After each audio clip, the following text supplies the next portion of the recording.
Hello everyone, this is Boricua Binks and welcome back to Let's Play Ace Attorney Investigations 2 Prosecutor's Path, where we are continuing on in the first case of the game, which is Turnabout Target. Hopefully we'll finish it today, if not maybe the next episode. It's been a while since I've played this, so I'm kind of concerned that I might do badly, but we'll see. I'm eager to finish this first case once and for all, though, so let's go. Alright, Knightley's testimony. I shot the balloon and entered the plane with Rook and the President. Rook waited in the cabin while I led the President into the security room. When I came out, Rook was already on the ground. The bullet that lady fired must have hit him while we escorted the President to the plane. The shot was fired from the gun you found in the trash. So, you're saying you don't know exactly when the victim was shot? The Knight's job isn't to protect the Rook. It's to protect the King. Huh?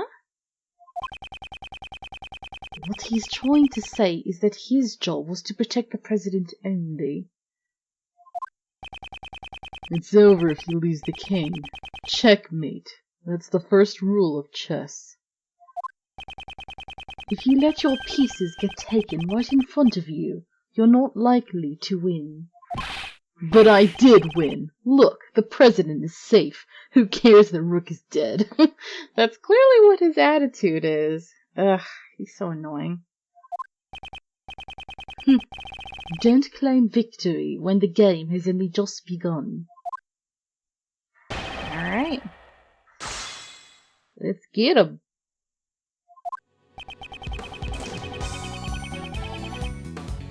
Alright, shut the balloon. Let's press. Hold it. So the victim had no part in your plan? Yeah, that's right. He didn't even know it was all fake. So you're saying he thought it was a real assassination attempt? But you fired the gun right next to him. Wouldn't he have noticed? Maybe he did. Not that it matters now.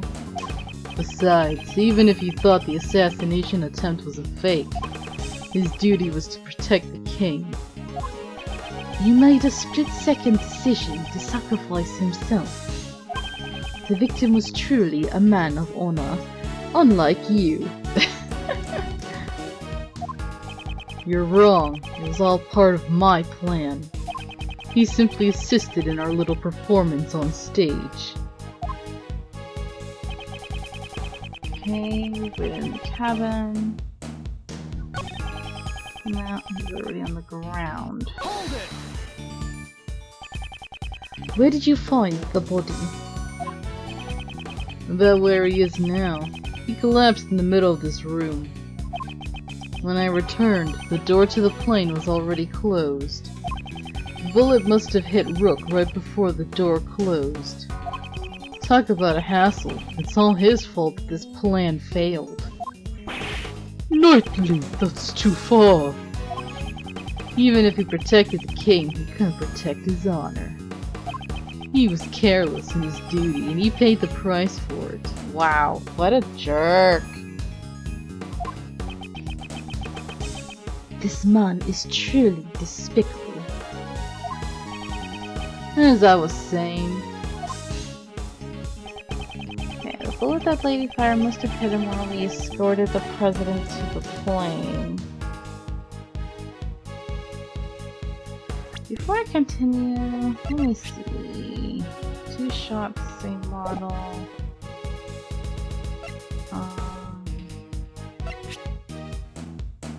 Bullet passed through his body. Okay. I was just trying to remind myself. Let's press on this. Hold it. Weren't you both carrying bulletproof attaché cases? Yeah, when Rook noticed the laser pointer, He opened up those bad boys and became the president's shield. You're telling me the bullet slipped through the space between your shields? Are you claiming that Miss Swift has such precise aim? Well, she was targeting the president. I wouldn't say her aim is precise at all. So the bullet was off target and just happened to hit the victim instead. Through the tiny gap between his bulletproof vest and case. I don't want to believe it either, but they say the truth is stranger than fiction. Rook was hit by a 1 in a million shot, and you have the evidence to prove it. Okay. The shot was fired from the gun you found in the trash. I don't think so. This is the gun we found. Let me press first before I present it. So the second shot wasn't part of your plan? That's right. She did that on her own. If you think about it, wasn't she desperate for a scoop? I'm a journalist. I ain't no murderer. Well then, who was the one who joined the plan in order to get exclusive coverage? Yeah, shit. It's just like he said. I orchestrated this fake assassination attempt. She was only supposed to aim the laser pointer. I guess it wasn't enough for her. She repaired her own gun and took aim at the president. She probably thought she wouldn't get caught if she went on and shot me too. Knightley fired the first shot, and then Miss Swift fired the second one. In other words, Nicole also had a gun. I never thought she was the type. Without any proof, it's just pure speculation. Then BAM! Let's present some evidence! Alright. That nice little summary helped me remember what I have to do now. Okay, so I think it's on this one. And I think we have to present the gun. It says about the 2 shots. Objection! Yeah. Oh, Knightley, you fool. So you shot the balloon, and Miss Swift shot Rook. Is that really true? I can't see it any other way. The gun we discovered in the trash was fired twice. The number of gunshots don't add up. That ugly ass face. Damn, bro. Why don't the gunshots add up? It's simple. This gun is fake evidence, left behind by the real criminal. Fake evidence? Think about it. The criminal planted this for a reason. By finding the gun, we'd assumed that the assassin was in the audience. In order to make us believe that the gun was used by the assassin, the gun needed to appear as if it had been fired twice. I get it, because 2 shots were fired during the incident. However, we proved that the bullet that hit the balloon did not come from this gun. Therefore, I have my doubts as to whether this gun also took Rook's life. Here it comes. You're packing some serious heat. Enough with the song and dance. You've come this far. Go ahead and say it. I won't just say it, I'll prove it. The one who really shot Rook is... Rook himself. No. That's the first time I actually really looked at him. Wow. Age 35. Oh.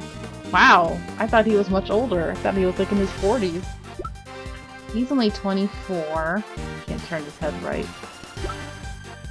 We don't know Shelly's age. He's like ageless. What else? Okay, 17. Cole's 20. All these youngins. Yi Chun Huang is 58. She's 32. Which freaks me out because that's my age. How is it that we are the same age? He looks so much older. Oh, Ace Attorney. But yeah, the one who shot him was clearly Knightley. Come on, it's so obvious. Horace Knightley, you murdered Rook. You finally said it. Knightley, you couldn't have. The killer wasn't the only one who took advantage of the fake assassination plot. You intended to murder Rook and claim he was a victim of the assassination. Once the president had entered the security room and the door to the plane was closed, only the victim and Knightley would have been left in this room. And at that moment, you fired a third bullet, directly at Rook. Objection! Objection! A third bullet? Huh, only 2 gunshots were heard. The numbers don't match up. Objection! The plane's walls are soundproof. If the door was closed, the gunshot would not have been heard outside. But wasn't the president in the next room? That's true. The president may have heard the gunshot. Mr. President, did you hear a gunshot? I didn't hear any gunshots. But weren't you watching this room through the security cameras? The cameras in this room aren't usually turned on. I turned on the power after I entered the security room. So you didn't turn on the power immediately after entering the room? No, actually, I... What is it? He's not being clear. Mr. President, focus. This is vital. Please.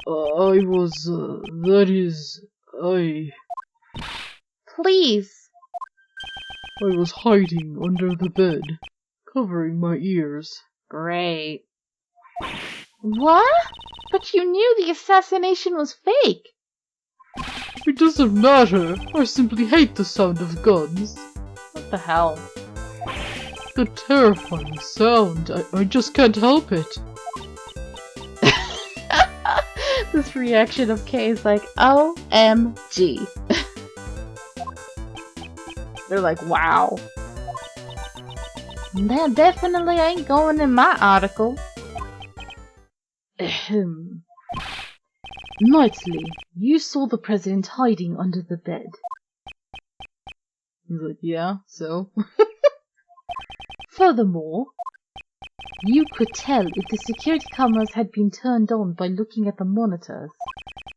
In that moment, when the president wouldn't hear the gunshot or see the room, you had a chance to fire a third bullet at Rook.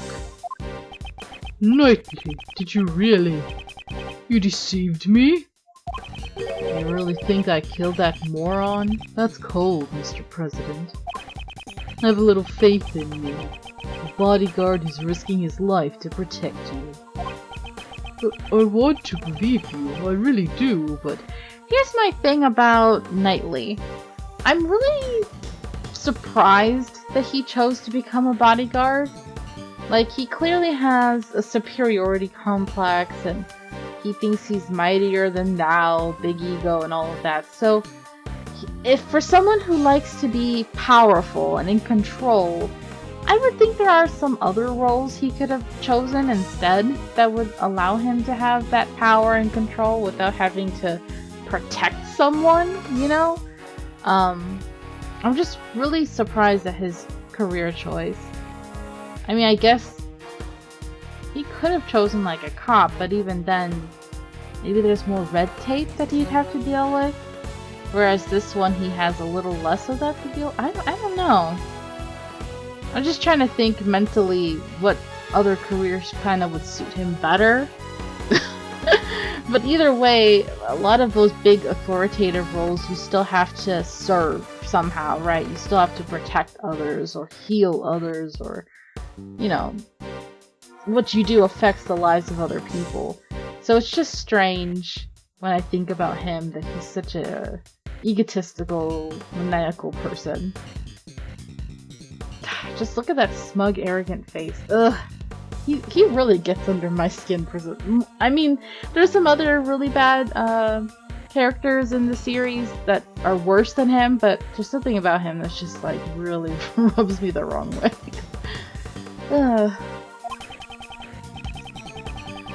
I just don't get it. Why are you suspecting me alone? There's still the possibility that she's the killer. This gun is not the murder weapon. The number of bullets makes that clear. Maybe it was one short to begin with. Ever think of that? What?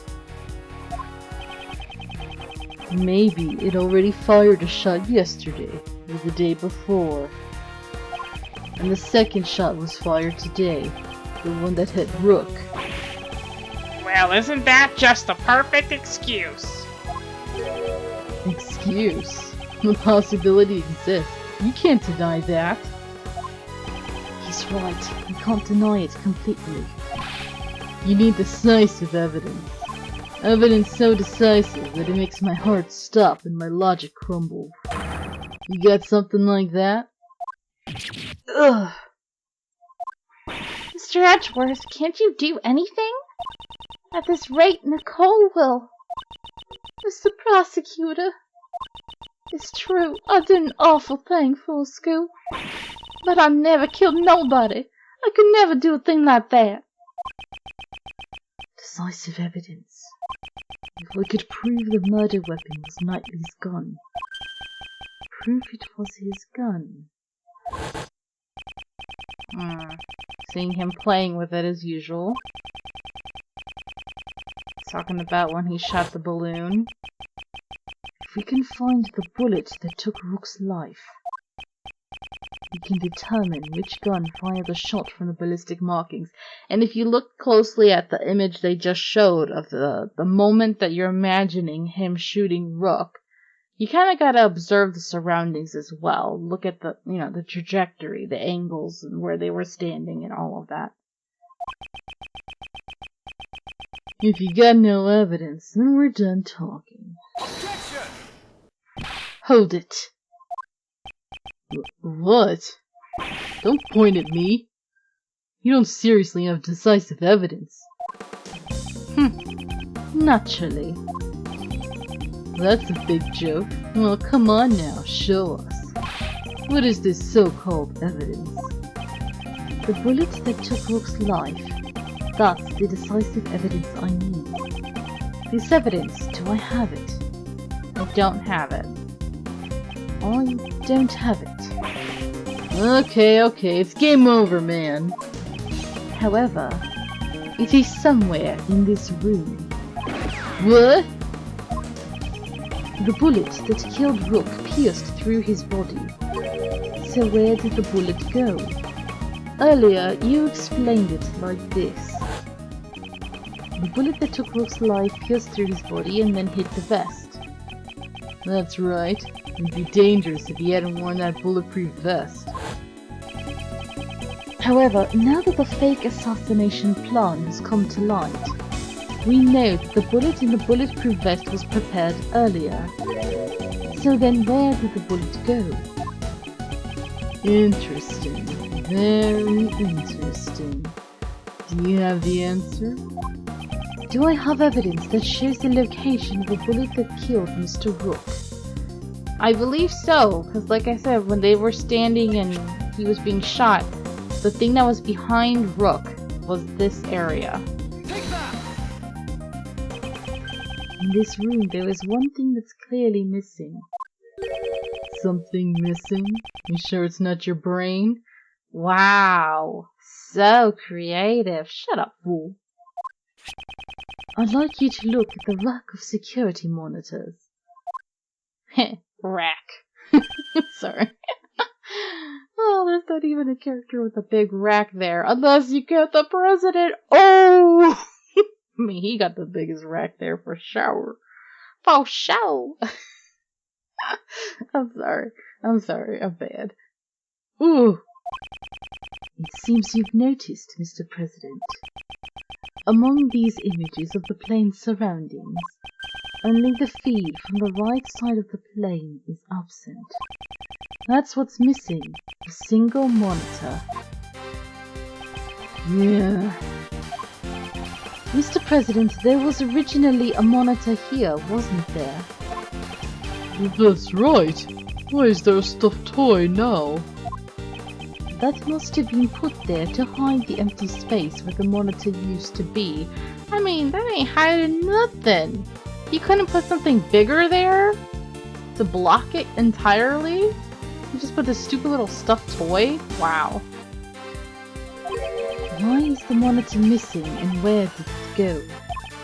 Why? Undoubtedly because it was hit by the bullet.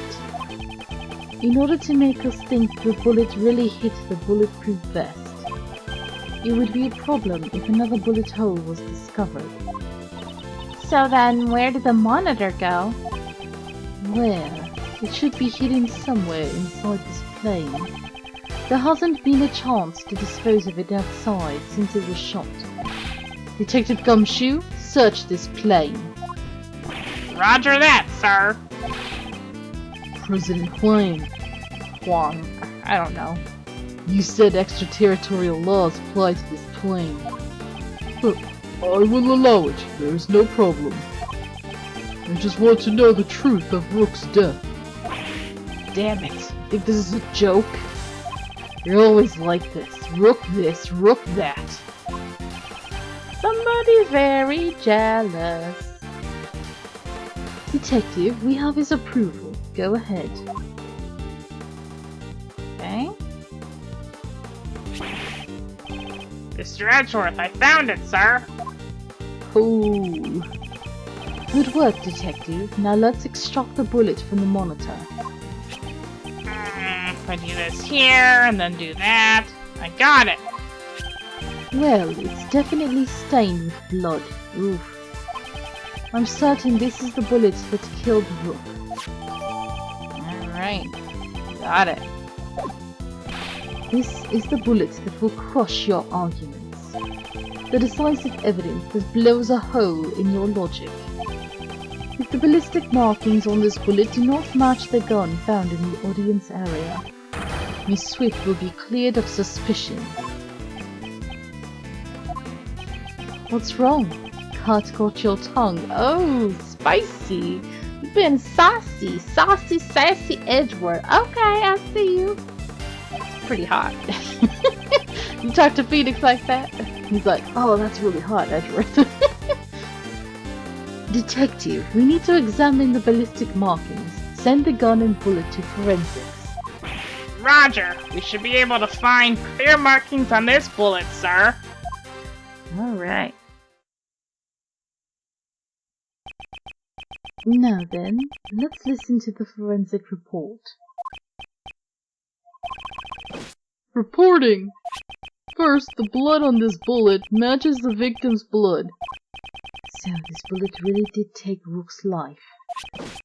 Also, Horace Knightley's fingerprints were found on this gun. Knightley's fingerprints probably came from when he took all our evidence. The real issue is the ballistic markings. If the markings don't match, Miss Swift will be cleared of suspicion. And the bullet's ballistic markings match this gun. Oh no. What? They match? What? No, why? There's no mistake, the bullet was fired from this gun. What? Huh, that's strange. Looks like I was right after all. Naturally. Bruh, you stop. Such a show off. Did you really think you had me cornered? You know, I really did. I thought we were almost done with you. Shoot. You misread the board. The one who's been cornered is you. You should not be allowed to point a gun at us, damn it. Oh man. Here we go. If the ballistic markings match the gun, there can be no doubt. The bullet that killed Rook was fired from the gun you found in the audience area. Who could have used the gun? Not me, because I was on stage. But what about that little lady reporter in the audience? All the evidence points to that young lady as the assassin who killed Rook. Yikes. Well, it's your move, Mr. Prosecutor. Where did you find this gun again? And which gun fired the bullet? At least we know. It ain't me. This can't be happening. So sick of this jerk. The President and I have admitted to the fake assassination plot. Now it's your turn to admit who the real criminal is. That doesn't make Nicole the criminal. Don't get riled up, Kay. Let him have his say first. After he's done, it won't be too late to begin our counter-attack. Alright, Mr. Edgeworth. Damn. But we will be dealing with that in the next episode. I was hoping we could get it today, but looks like it will for sure be tomorrow. So, or not tomorrow, the next episode. So thank you guys so very much for watching. Sorry for the long break between episodes. I really wanted to get back into Danganronpa 2, which I have, but now I need to try to, you know, do a little bit of this one, do a little bit of that one, and go back and forth. So, thank you so much. I hope you enjoyed it, and until next time, have a nice day. Bye-bye.